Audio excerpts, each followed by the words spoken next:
most of you, but for anyone I don't know, I'm Jessie Mahoney, and I'm one of the leaders of the Mindful Healthcare Collective, along with Sarah and Yi Chang. And I don't see anyone else at this moment, but there are 9 of us. And I encourage you all to listen to the Mindful Healers podcast this coming Sunday, because you'll get to meet all 9 of us. And it's a celebration episode of a year of this work. And I got a Facebook reminder today that my first MHC session was a year ago tonight. So it's fortuitous that it turned out to be another night that I'm leading a session. So we've been at this for a year, and it's perfect to have this fun celebratory book as part of it. And I think most of you know I do mindful coaching, and that is really why I picked this book, and I'll explain a little bit more about it. I also teach yoga here and at my local yoga studio, but it's all on Zoom. And there is yoga on Saturday at 10. And you can get the link. The easiest place is through the event tab in MHC if you're part of MHC, and otherwise you can get it on my website on the yoga tab. You just click and it sends it to you. And what else? So, and then Anne is also teaching yoga, yin yoga, this weekend at 4 on Sunday Pacific time, and my class is at 10 on Saturday Pacific time. And yin yoga is much more of a restorative rest yoga. So that will it's really luxurious, and she also plays her violin. So it's an amazing experience if you're able to join. So I wanted to talk a bit about why I picked the book. First of all, it's a great book, but the story of how I found the book is meaningful to me and why I picked it for this group. And I mentioned it to Shauna just at the beginning that I received this book as a gift from one of my coaching clients after we finished coaching, and she had discovered it. So she sent it to me with this inscription, which says, "Jess, when I read this, I immediately thought of you and hope you enjoy it as much as I did," which of course I did. And I immediately started sending it to people I was working with and gifting it to people for Christmas. And I actually had a plan to send it to all my coaching clients as a holiday gift. And it turned out that it was sold out on Amazon because it was so popular. So that tells you it's a meaningful book. But why I really like it is that I see it as like the essence of mindful coaching. So coaching not for a goal, but like coaching for mindful living and being purposeful and intentional. And one of the things about this book that really strikes me is that it's so compassionate about being a human and so loving and mindful and spacious. And the other word that's a favorite of mine is easeful. And his approach to each of the sort of general human struggles is easeful. And so this is really how I like to approach my own life after getting coached, then becoming a coach and coaching others. I really do think that our goal is to live an easeful, mindful, compassionate, loving life. And that's the theme of this book as he sort of tackles common struggle after struggle.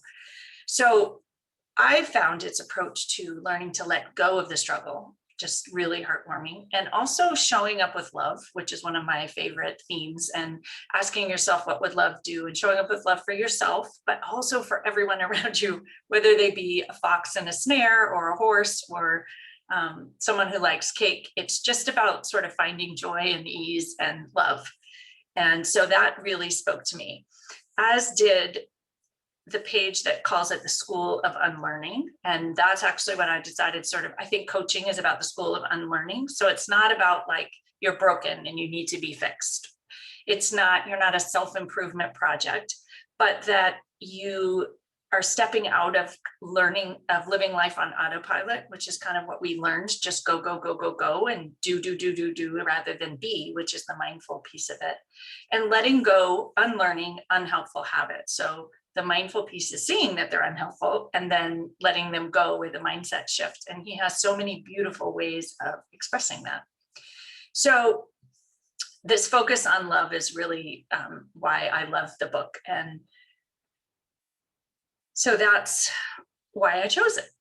And I wanted to start with two other things. One, for anyone who doesn't get my blog, I try to write. I don't write as well as him, and I'm not as concise, but I felt like when I read this, that was the other thing, that if you don't get those blog posts, I think that I aspire to be as eloquent as him, and I don't draw as beautiful pictures, but I do put photographs in there that kind of speak to me in the same way. So it's a way when you're done with this book to have that come into your life in different ways. So I would love to share it because I'm writing it anyway. So people might as well read it and enjoy it if they don't get it.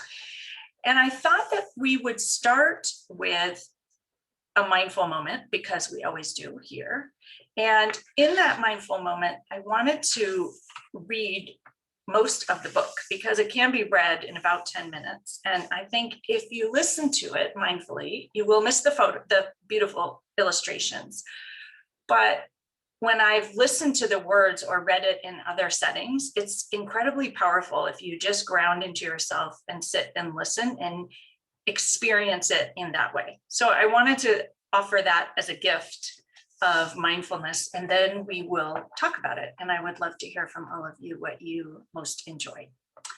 So if you can, as I like to say, find a comfortable spot and notice that perhaps you weren't in a comfortable spot, and when you're on autopilot, and get yourself into a nourishing, comfortable spot where your hips are grounded into the earth, so that if perhaps it's windy, you feel centered and grounded. And for those of you that are driving, please don't close your eyes, and please don't ground too much into your car seat. But for the rest of you, take a moment to just settle in and tilt your pelvis forward and grow your spine long and tall towards the sky. Take in a deep breath through your nose and a huge out breath, and allow your shoulders to drop. Relax everything with intention. And my offering as you listen would be to do my favorite from Shauna Shapiro's book, the last book club I read, which is hand to heart. So left hand atop your heart, and place your right hand on top of it, again, if it's safe for you to do so. So give yourself that nourishing space and just centeredness, and connect with the heart space underneath as you listen, to absorb the love that he sends out in this book. And this book is dedicated to my lovely, kind mom and my wonderful dog, Dill.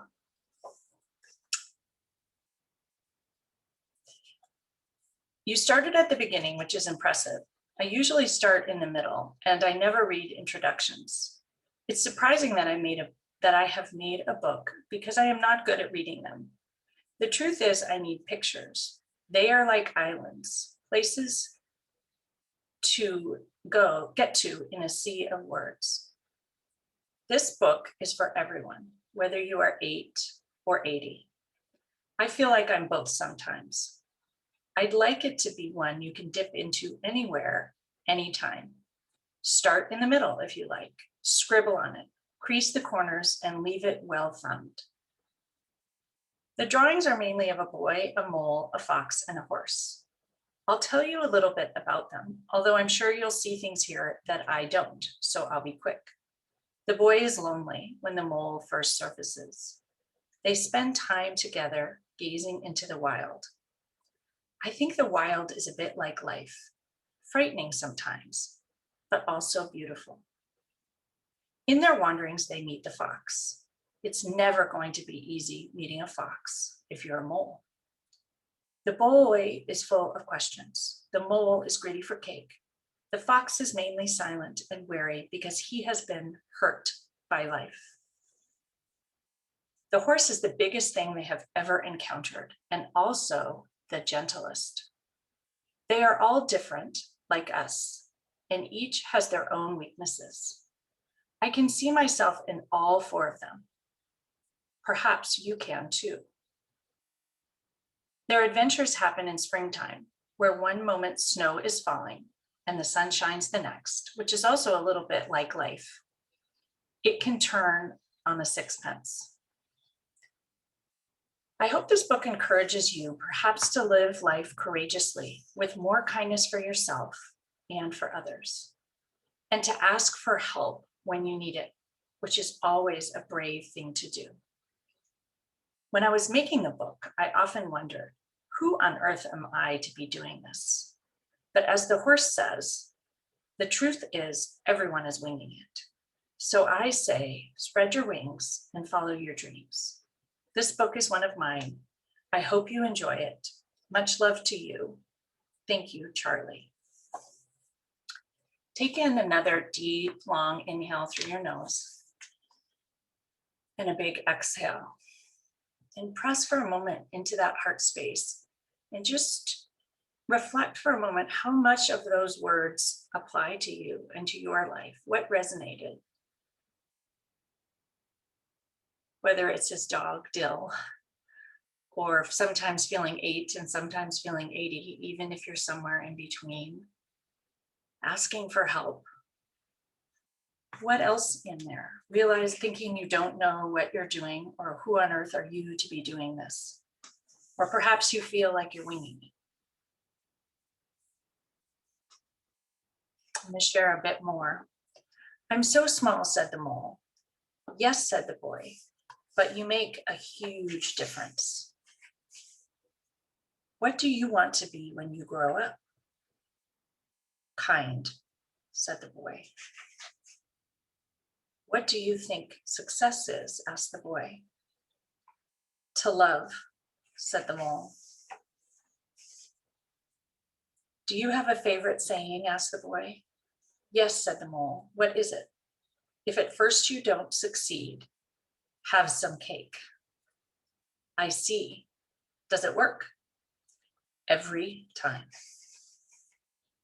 I got you a delicious cake, said the mole. Did you? Yes. Where is it? I ate it, said the mole. Oh, but I got you another. Did you? Where is that one? The same thing seems to have happened. What do you think is the biggest waste of time? Comparing yourself to others, said the mole.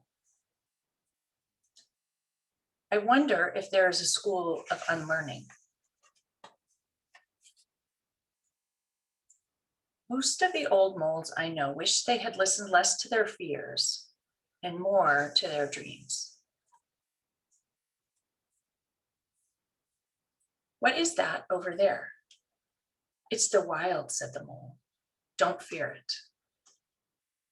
Imagine how we would be if we were less afraid.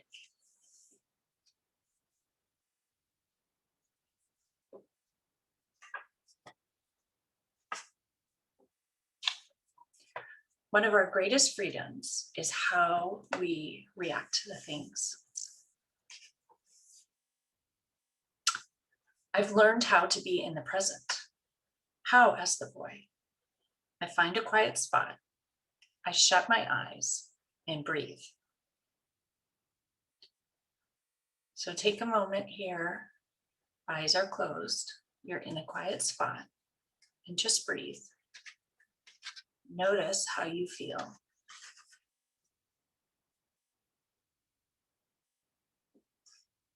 Isn't it odd? We can only see our outsides, but nearly everything happens on the inside.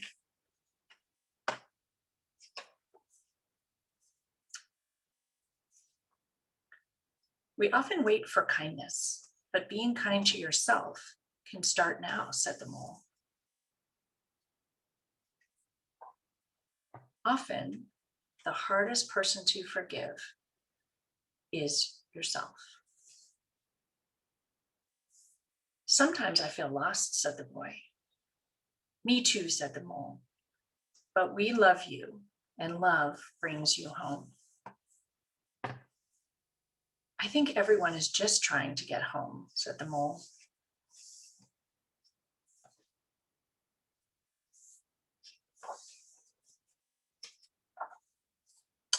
Everyone is a bit scared, said the horse, but we are less scared together. Tears fall for a reason, and they are your strength, not your weakness. What is the bravest thing you have ever said? Asked the boy. help, said the horse. When have you been at your strongest, asked the boy. When I have dared to show my weakness. Asking for help isn't giving up, said the horse. It's refusing to give up. Sometimes I worry you will all realize I'm ordinary, said the boy. Love doesn't need you to be ordinary, said the mole. To be extraordinary, said the mole.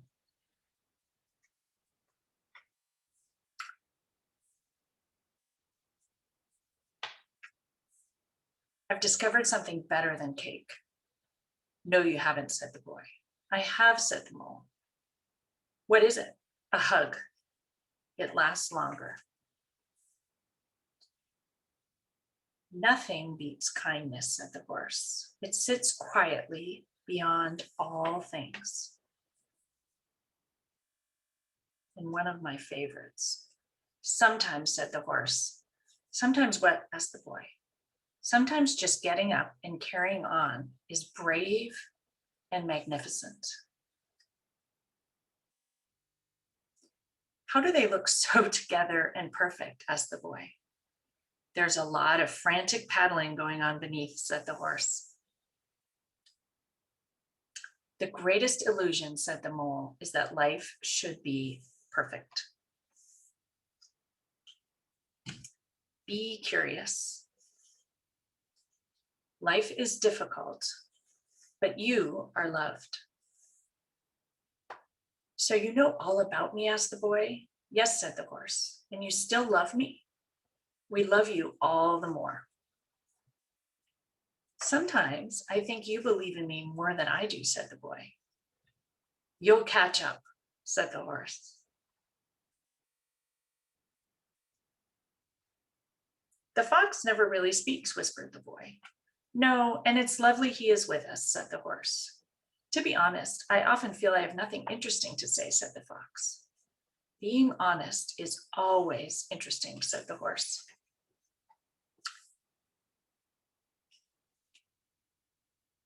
There's something I haven't told you, said the horse. What's that? Said the boy. I can fly, but I stopped because it made the other horses jealous. Well, we love you, whether you can fly or not. Is your glass half empty or half full? Asked the mole. I think I'm just grateful to have a glass, said the boy. We don't know about tomorrow, said the horse. All we need to know is that we love each other. When the dark clouds come, keep going. When the big things feel out of control, focus on what you love right under your nose. This storm will pass. We have such a long way to go, sighed the boy. Yes, but look how far we've come, said the horse. Sometimes I want to say I love you all, said the mole, but I find it difficult. Do you? Said the boy. Yes, so I say something like, I'm glad we're all here. I'm glad we're all here. We are so glad you are all here, too. What is your best discovery? Asked the mole. That I am enough as I am, said the boy. I have realized why we are here, whispered the boy. For cake, asked the mole. To love, said the boy. And be loved, said the horse.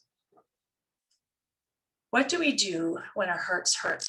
Asked the boy.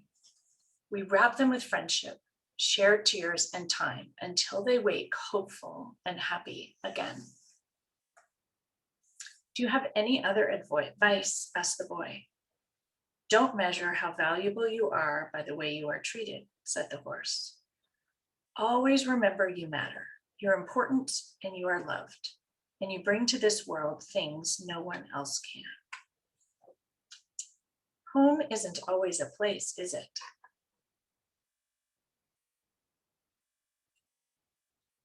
And at the end, he says, sometimes all you hear about is the hate, but there is more love in this world than you could possibly imagine. With that, take in a final long, deep inhale through your nose. And a huge exhale through your mouth.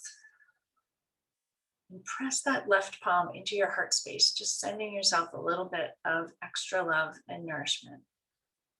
Healing whatever hurts may be accompanying you at this moment. And slowly lower your hands to your thighs and open your eyes and come join us back in the Zoom room.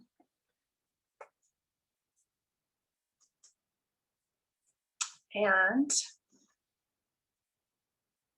I would love to hear from each of you what your favorite passage, page, the page that spoke to you the most. And I fully acknowledge it might be hard to pick one, so you can pick more than one. And I think most of you have the book, but if not, you heard most of it, not all of it. But there will be parts there. And I'd just love to know what it was that spoke to you, or why. Why did it resonate? And I think there are few enough of us that we can all just take turns. You can unmute if you want.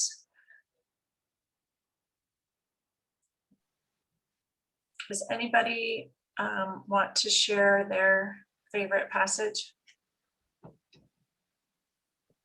I think, go ahead.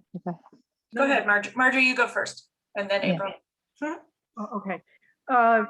There were so many favorites, but I think one of the ones for me was when the mole says, when you, if at first you don't succeed, eat cake. Yeah. I just love that, because let's face it, in our society, if at first you don't succeed, try again, right? Is the motto.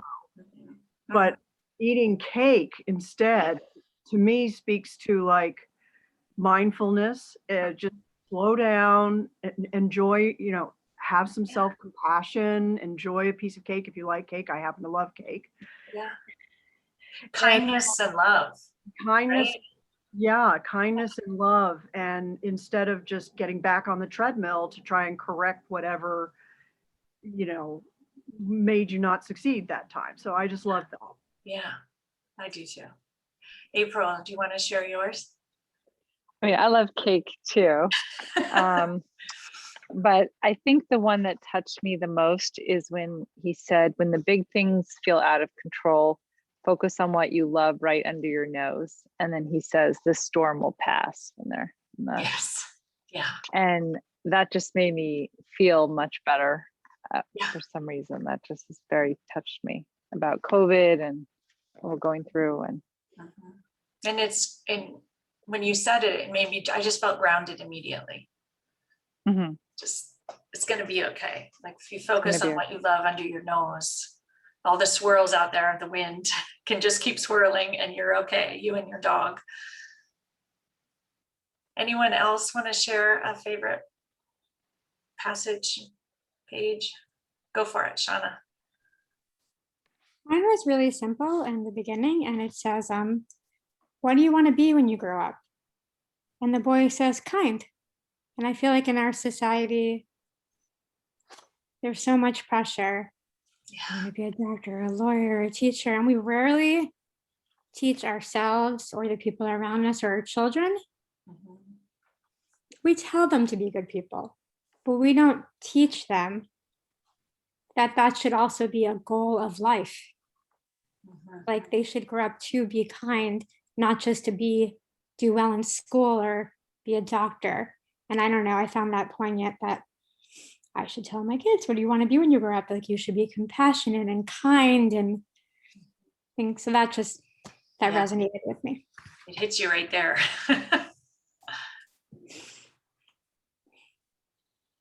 Anyone else want to share? I'll go. Okay. So one, I had never even heard of this book, which blows my mind. So thank you. You're welcome. I loved. You can thank my friend Mindy. I will. Because I hadn't heard of it either. It turns out my aunt already has this book and other people. So anyway, I liked the whole theme of kindness all throughout. The passage I picked out was the being kind to yourself is one of the greatest kindnesses, said the mole.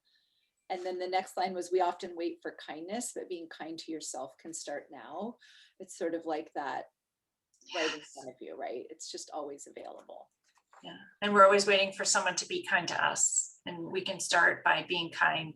And it was the page about forgiveness too that just brought to mind. Like the hardest thing is to forgive yourself, but that's within your power if you choose. That comes right after the kindness. I think that is a Does kindness. Yeah. Almost to ourselves, to forgive ourselves. And I love the one right before, the so much beauty we need to look after, and they're just looking at the sky. Yeah. So pretty. love I it. skipped that page when I read it because I decided if you couldn't see it, it wouldn't mean anything, which is funny. So I'm glad you brought it up because they are just looking at the sky. Mhm. And we do need to take care of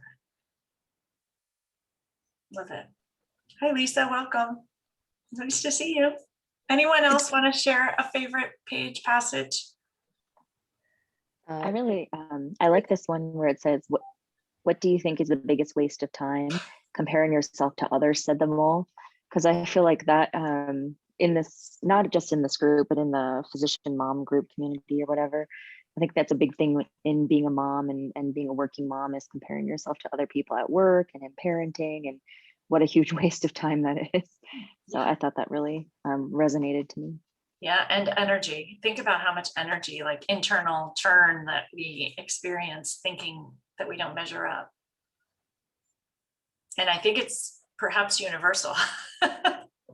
So for those of us who don't have enough time and energy, that's a huge win if we can slowly work in that direction. Practice. Nicheng, I saw your 19 sticky notes, at least, maybe more.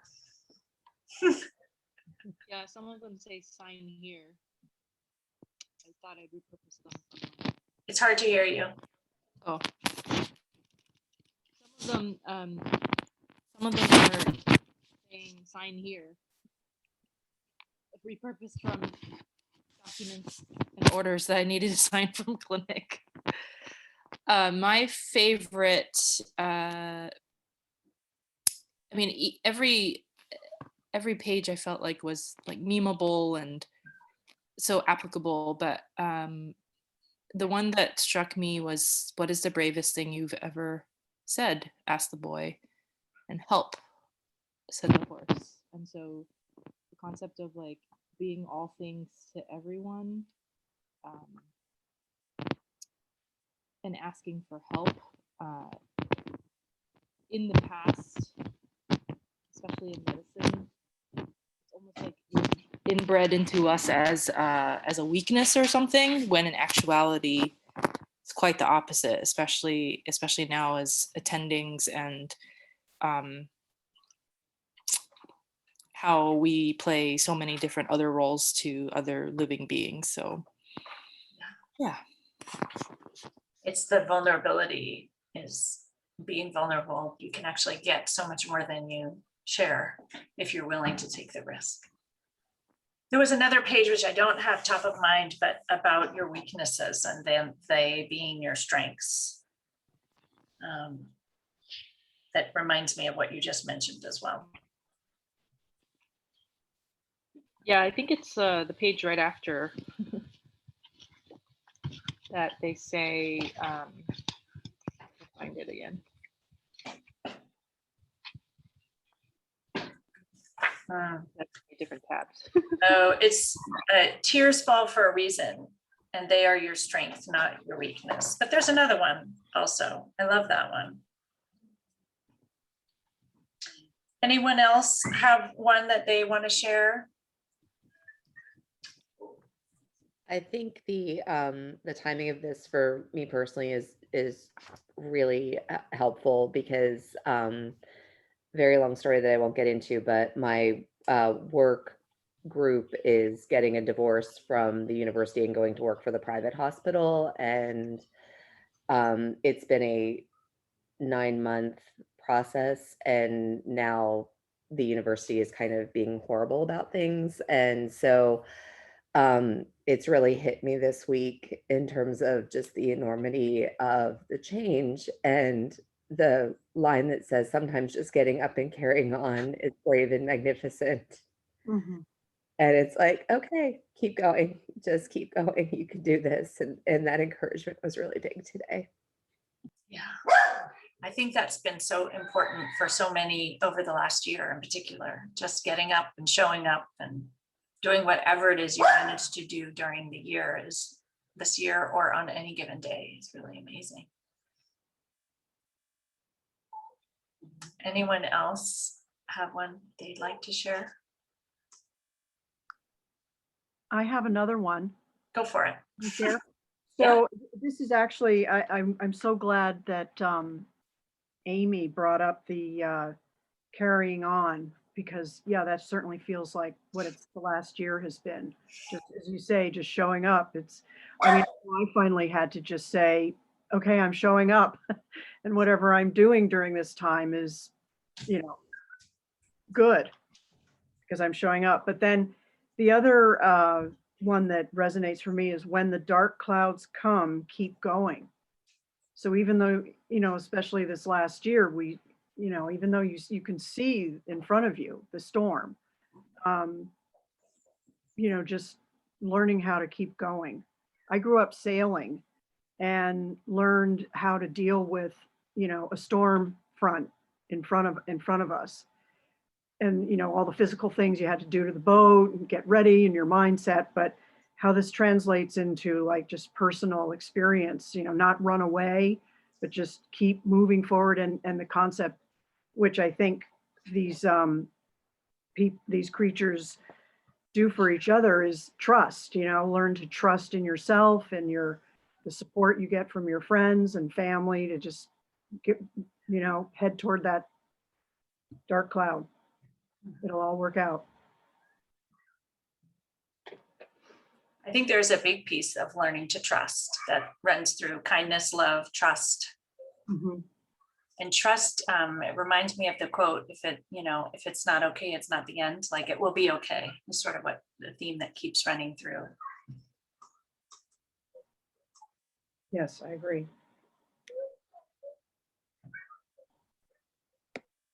Anyone else want to share? Hi, it's Ingrid. Can you guys hear me? Yeah.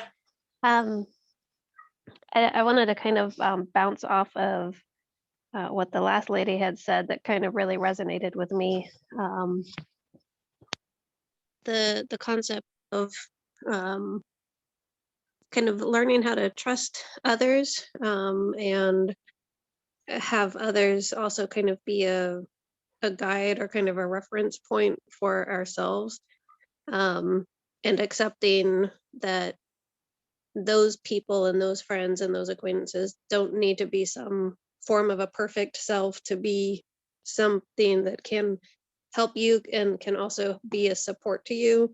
Because I think one of the things that I always really struggled with and I'm more aware of now is the concept of perfection and choosing the right thing and what's the right way to go about something and who is the right person to follow and all of those things.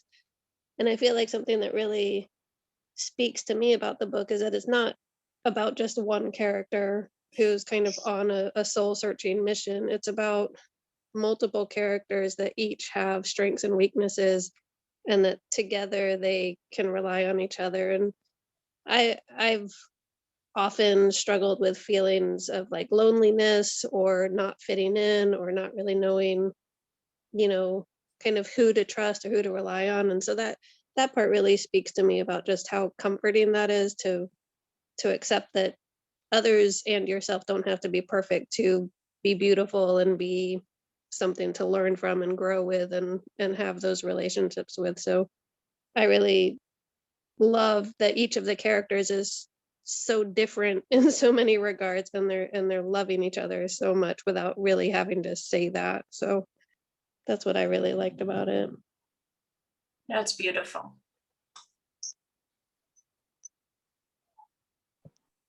It meant a lot to me. Yeah. I've read it a lot of times, and each time something else speaks to you, or you think, I'm going to go back to that page and find what he said there, because that will sort of help me better put what's happening into perspective. Yeah. I feel like it's like a really quick, simple mindset shift. Yeah, and I think the really beautiful, I mean, there's so many beautiful parts to the book. Like obviously each page just has its own beauty in it, each thought. But then, thinking about why the author and the artist chose to create it in the first place. Like I think that's just really beautiful. Um, yeah, is because I think in some of his writing in it, he describes his friendships and his relationships, and I just thought that was really beautiful. So, Yeah. He says in the very last part, it's about friendship, mhm. Yeah. which is so this year, in fact, I think has made us all value friendships, connections, relationships so much more. It's also put a lot of stress on all of them, but made us value them so much more and value the integrity of them and whether they are true and authentic and something that we want to invest time into, or whether we're in the wrong spot, I think, for some people. And so he really does honor relationships and loving one another and loving yourself enough to be in a good relationship. Mhm. Part of Yeah. the messaging. Yeah. Anyone else want to share? I felt like, I'm sorry if I'm talking again, but I, I felt like in addition to the trust among the three characters, it's four actually, sorry. It's a lack of judgment of each other. And I mean, I just felt throughout, it was just, there was a complete acceptance of each other's characters and likes, and it just the fact that the mole likes cake, and the boy had never thought of that, and then the no horse comes in and has a whole other, and the fox is really quiet, but they accept that, and everybody just, it's just this wonderful web of acceptance and lack of judgment, I think, which is something else that I have felt has occurred even for me toward other people during this past year. I think so often, we're, I mean, kind of programmed to pass judgment on stuff. It's kind of part of, the wiring of coming from a highly scholastic, achievement oriented background. Does anybody else agree with me on that? I mean, Absolutely. Well, and so they don't judge each other, and it Yeah. also leads to not judging yourself. Like when you judge, we usually judge ourselves, that's why we judge others. And so it's just this like pool of compassion and acceptance of whatever you bring to the circle. yeah, and it resonated for me because I feel like this last year, all of that just kind of like slowly started dropping away as I think part of survival. I mean, I live alone, for example. I'm single, I live alone. I'm turning 65 tomorrow. Happy birthday. Crossing over into senior. Happy birthday. Thank you. Connecting with this mindfulness healthcare collective has really meant a lot to me. And, but anyway, just learning how to, because so being alone, I've had to rely more on networking with people that, I might not have seen for a long, a while, or trying to work out some differences so we can move forward and all kinds of stuff. It's really been amazing. So this book resonated for me in that overall sense. And it brings me back to the, lack of judgment is one of the key concepts in mindfulness. We always say you can't do mindfulness wrong, except for judging yourself that you're doing it wrong. And so it's a key tenet of the whole living a mindful life is being non-judgmental. And the idea, yeah. Oh, Shauna had her hand up. Go for it. No, it's fine. I love it. Like something else that really spoke to me was they say, do you have any other advice? Asked the boy. And he says, don't measure how valuable you are by the way you were treated, said the horse. And I feel like in every relationship, whether it's a spouse, a narcissistic mother, or how we were treated in residency, I know for myself, my well or whatever, my cup was not full. So the way other people spoke to me really affected me more than it does today, because I don't know if I've reached self-love and what I'm trying to do with mindfulness, but I went through 10 years where with every single thing my husband said to me, I believed that I was a bad person. I believed in residency when they said things. And to read, like, there was just such a simple thing that I know now is true. But there's a lot of us out here who've never learned this. Like our patients would be like anyone, even if your parents scream at you, like you sometimes don't realize that. Don't measure how valuable you are by how you're treated. And it really spoke to me. Well, and I so, think what you said, oh, go ahead. oh no, I was just going to say the thing you said about residency. I think that's particularly true. There's so much in medicine about how, you know, if I'm an anesthesiologist and I still find myself as a 45-year-old woman, that at the end of the day, when the surgeon is like, oh, things went well, I'm like, oh, that's great. And then I think, what the heck? Of course they went well. I didn't just start doing this. And so I have to stop. Like, it's really hard to undo that type of behavior training where I'm really dependent on what other people think about me, even though I don't really feel that way as much. But as a resident, you're completely beholden to that because your entire life depends on whether or not I'm in a good mood and treat you well, and how you see yourself and how I see you are so intertwined. It's one of the weirdest things about medicine. The way we treat people in our own world is horrible. And it's strange that that's the case because we obviously don't want to treat patients that way. So why we do that or allow it, I think, like, this book is not my residency experience. Even though I had wonderful people who supported me, this was not it. Well, and Mi Chang and I actually talked about that in the one of the podcasts. I can't remember which one, but this idea that, you know, we're taught to be compassionate for everyone else, but not for ourselves and not for our colleagues in medicine. And that really, if we're compassionate to ourselves, that's what we emanate out to other people. And if we treat one another well, like, that's the culture that will spread and everyone is healthier. And so at least we can start with this book and ourselves, hopefully now. And the pediatrician in me says that we need to teach that to all our children as well. And that's a gift that we can give to the next generation, at least if we start modeling it ourselves and share it with our children.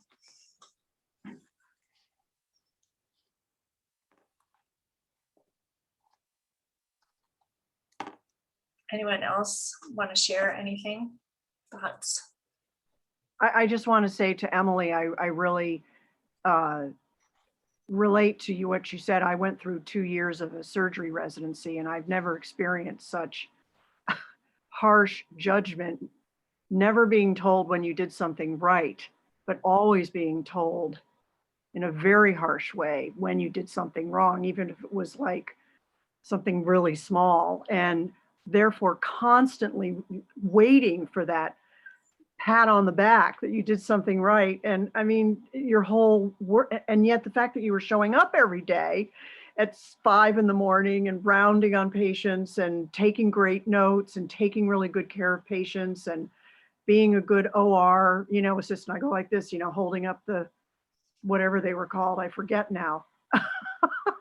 You know, it's like, I know so many people who went through surgery who are still, you know, talk about a healing process. But anyway, I did not experience that in medicine. And it becomes a habit of looking for what you're doing wrong and needing people to tell you you're okay, rather than the page about you can start by being kind to yourself. But that when those things happen in training, which is, I like to call it trauma experience for almost all of us, sleep deprived, if nothing else, but then it sticks. And so it becomes a bad habit that then doesn't serve us well. We think that we have to be mean to ourselves to keep going. And that's like what that's how we burn out. Mm-hmm. Because eventually the human spirit just you just can't physically or mentally or emotionally keep up with that. And then, so the concept of unlearning, like in the book. Yes. Yeah. The school of unlearning. How do we unlearn? I mean, if those of us who are lucky enough to find this mindful healthcare collective and participate in these wonderful activities, but how do other people, doctors who've been through these traumatic experiences, unlearn these behaviors? What do you think? Well, I mean, we bring mindfulness to them and we bring coaching to them, and we show up differently ourselves. And when you show up differently as a model, I have lots of people say to me, like, where's all that coming from? Like, how come, you're approaching it? And so you just show up that way. Yeah. And you don't have to be the victim, and you don't have to be someone who's making it hard for other people. But it's not the easy road. And so I do think that the tide is shifting because people and medicine can't go on this way and it's not healthy. And so, but we sort of have to, we say we have to be the change you want to see. And so you just start with yourself. Yeah. But imagine if we could spread mindfulness and sort of mindset management through medicine, how the whole culture would change. And that's what ultimately needs to happen. Because if those people practicing in it, we say the system has to change, but if we don't also change, Right. it doesn't dovetail.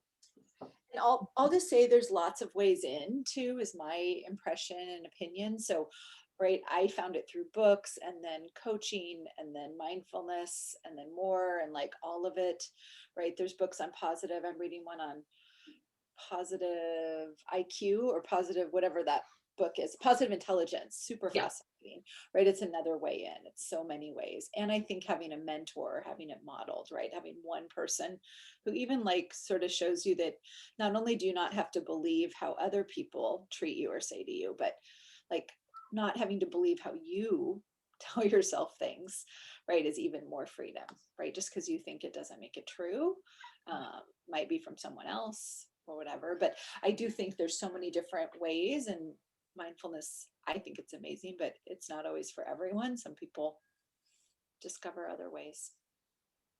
It's really about neuroplasticity and how you approach that. And that's the beautiful thing about the brain, is that we can rewire it. And for every person, there's different ways of doing it. And so people need to figure out what it is for them that works, but they have to believe it's possible and find something that works. And for all of us, that's different.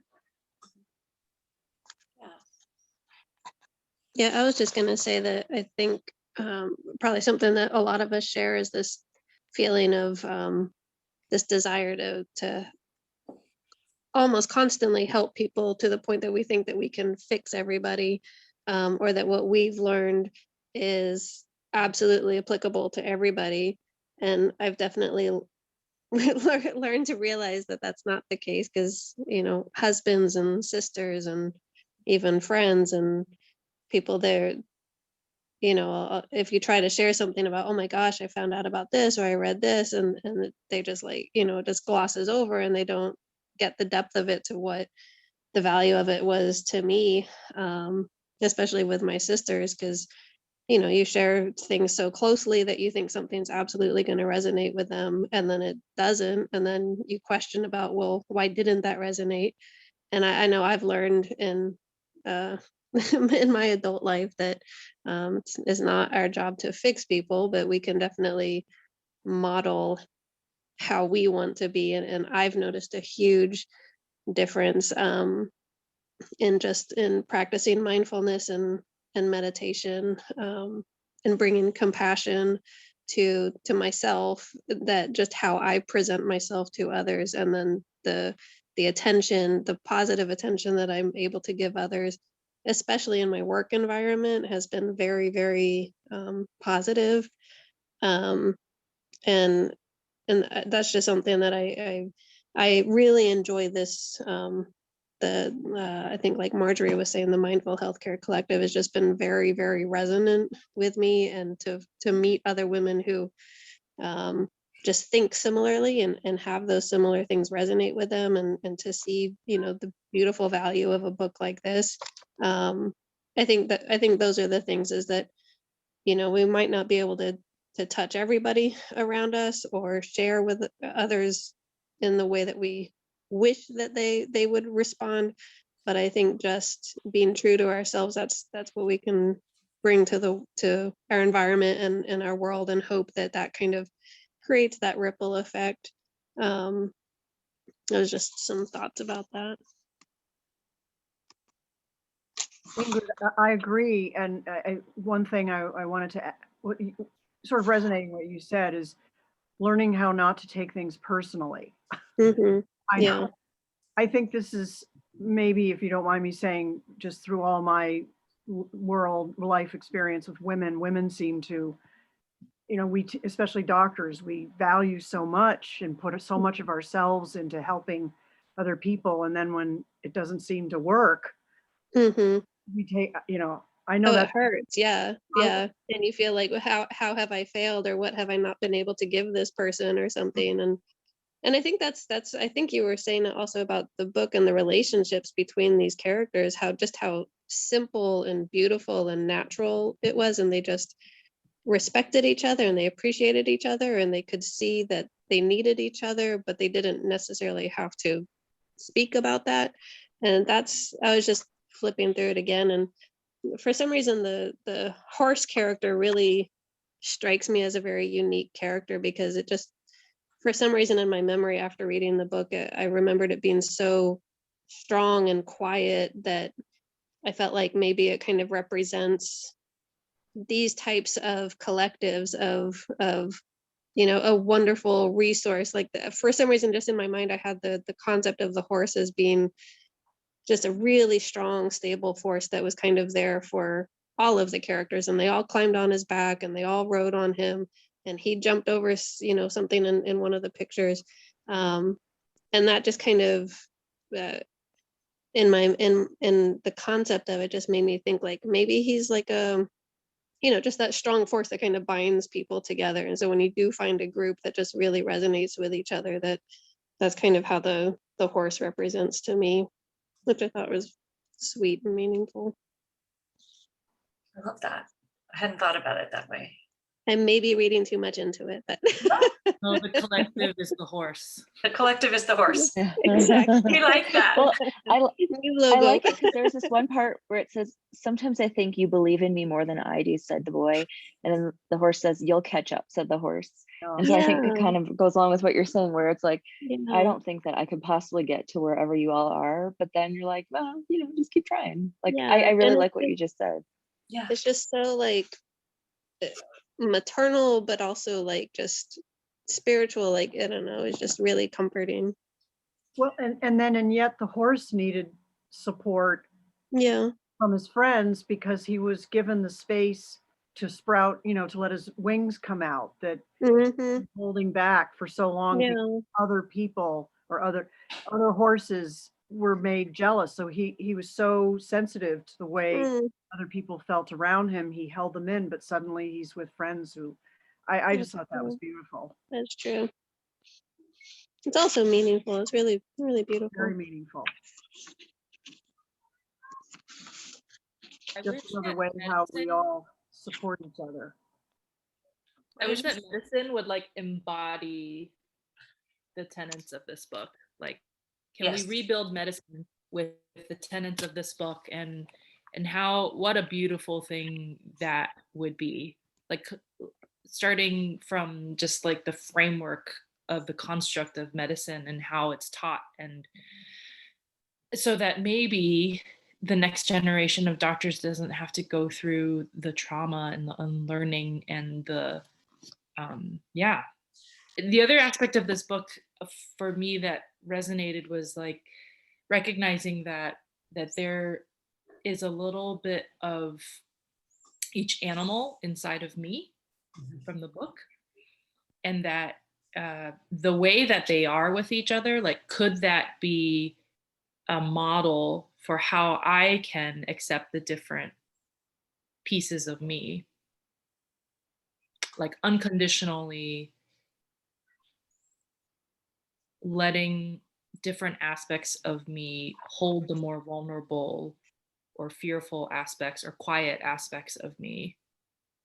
So yeah, like, the book is just brilliant in that respect. There's so many different metaphors and analogies that really hit universally.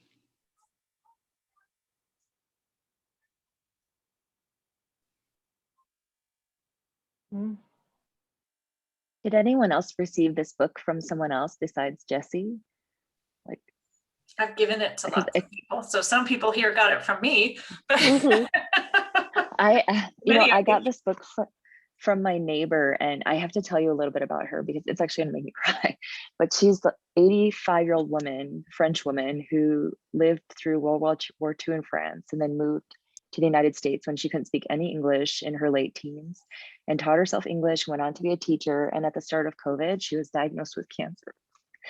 And so all of COVID, she was by herself, dealing with this because, what could we do? I have young kids and I didn't want them to make her sick. And it was very difficult. And so she made it through all of that.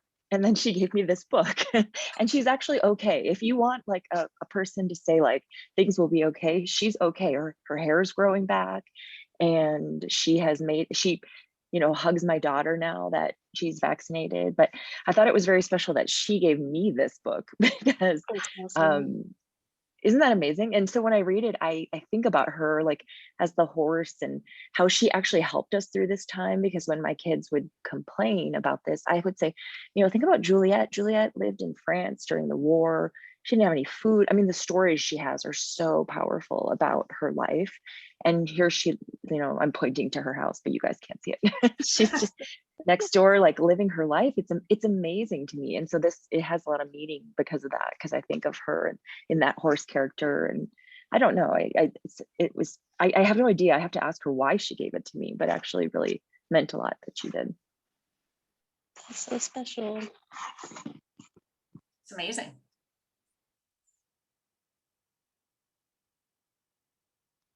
It has like a power to it, like just a peaceful like presence and power that's really incredible, is what I would like to say. It is 6:30, I'm noticing. So I think that's actually kind of the perfect, there's just this settling of calm and peace and ease.